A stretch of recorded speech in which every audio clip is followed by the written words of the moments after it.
while we get into average rate of change, I just want to give us a refresher about a constant rate of change. What kind of equation has a constant rate of change? Hoping you all just said linear, either out loud or in your head. Here's a constant rate of change. Well, another kind of rate of change is called variable rate of change.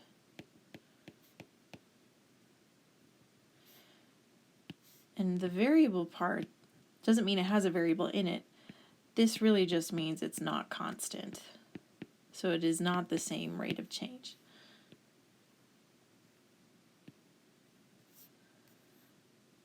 Well, something we've looked at would be a parabola, because remember the rate of change is 1a, 3a, 5a, and it changes from point to point. So parabola could be one, pretty much just anything that's not a line. Could be absolute value, could be exponential, really anything. And so, sorry, okay.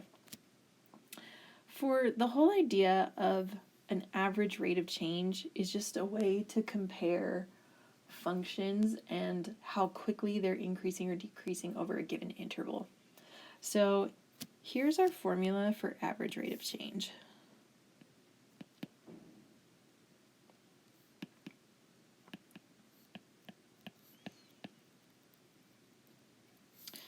Ready?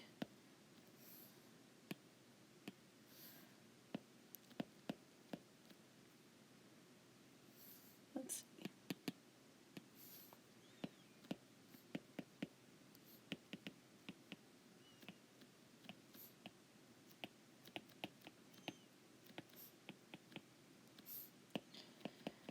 Average rate of change, that's what the AROC means.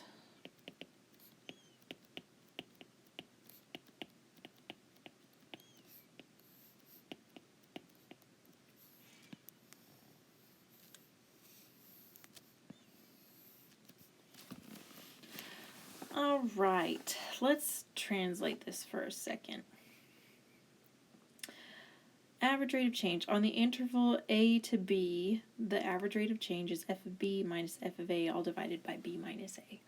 Okay, let's talk about function notation for a second. This whole function stuff, the f of b, f of a, that just means I'm plugging it in. I'm going to show you another way we can write this. Ready? This is also the same as y2 minus y1 over x2 minus x1. Hey, is that familiar to you?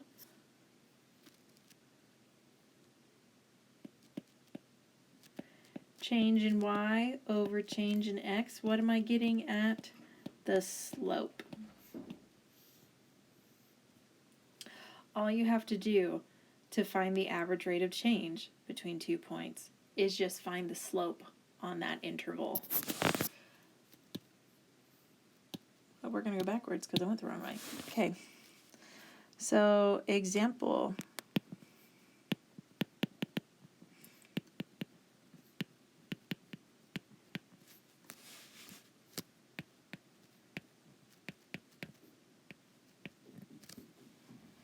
We're going to find the average rate of change on the interval from -1 to +2. And I want you to know those are representing x values, as all of our intervals have. So let's just do it here.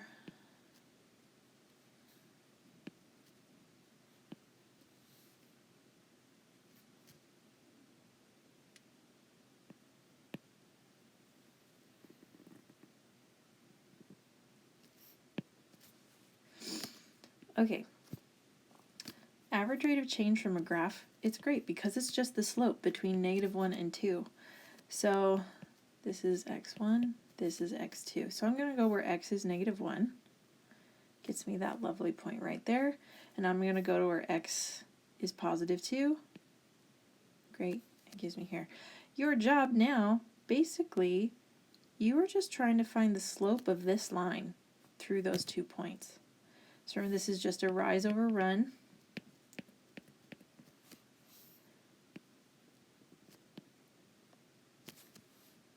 That's an up 3 over 3. So and up 3 over 3. So my average rate of change is 1. Let's try another one.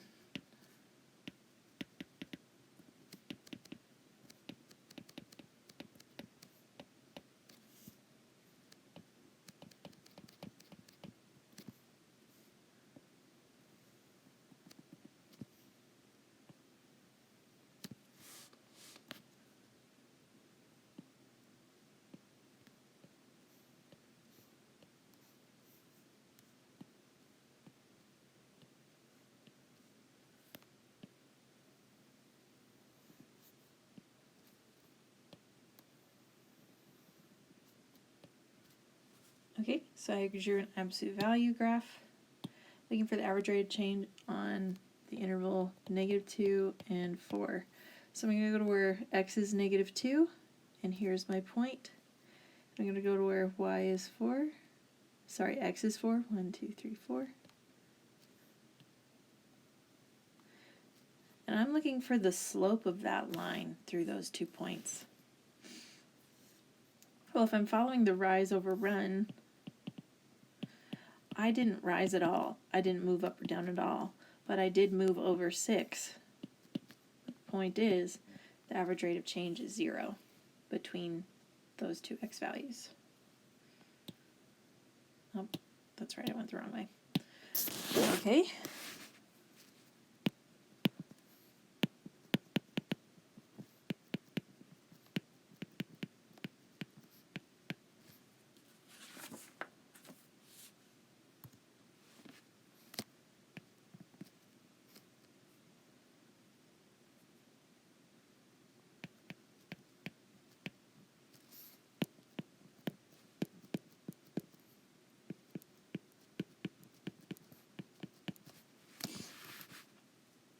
So this time I don't have a graph, but I do have an equation.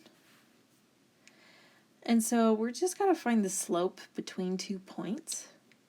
Well, I have the values of what my x is, but I don't know what y should be. Well, what do? Plug it in, plug it in. So y1, I'm going to plug in -2 for x. So that gets me 4 plus 4 plus 1, which equals 9. So I have the point -2, 9. Let's color code because I support that. For my second point, I'm just going to plug in +3.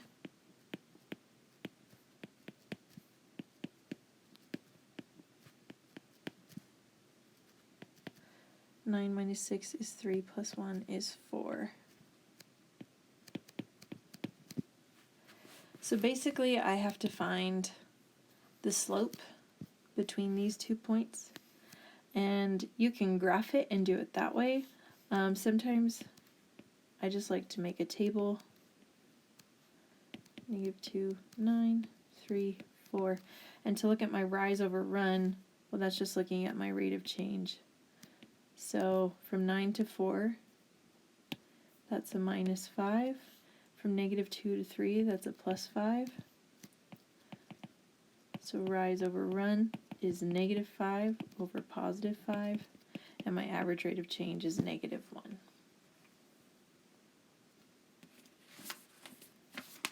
So yeah, it's all about finding slope.